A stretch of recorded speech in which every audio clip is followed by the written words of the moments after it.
Ve nihayet güneş yanıkları hakkında da danışmadan geçmeyeceğim. Güneş yanıkları hakkında danışarken bir neçə nüansa dikkat çekmek isterdim aziz izleyicilerimiz. Biz ev şəraitində çox rastlaşmışıq.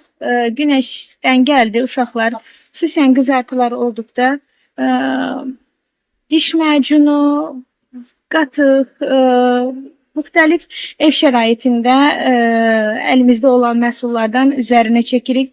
Ən birinci deyim ki, bunlar qətiyyən yol verilməzdi. Çünki bu dərinin üst qatmanında infeksiyanın yayılmasına, daha da üst qatmanını kaplayaraq infeksiyalaşmanın daha da artmasına səbəb ola bilər. Bu zaman bizim edəcəyimiz nədir? Sərin suyla belə bir hadisə ilə qarşılaşdığında uşağımız sərin suyla, təmiz suyla dərini yuyuruq, təmiz bezlə yuyuruq və həmin nahiyəyə dəri bariyerini qoruyacaq aloe vera tərkibli və yaxud da dəri bariyeri qoruyacaq nəmləndiricilər, güneş qoruyucular çəkirik yenə də.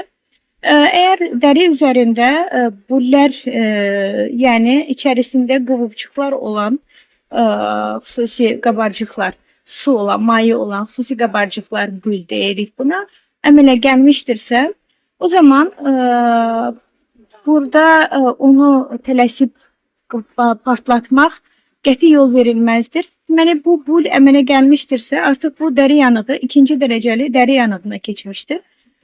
Bu dərinin infeksiyadan qorumaq üçün əmələ gəlmiş bir xüsusi qatmandır və ikinci dərəcəli yanıqdır. Bunu həkimə müraciət etmək və həkimin xüsusi steril şəraitdə, əgər gərəkirsə, lazımdırsa, uyğun bilirsə, steril şəraitdə ona müdaxilə etməlidir. Və xüsusi artıq bu mərhələdə yanıq üçün kremlərdən istifadə etməlidir.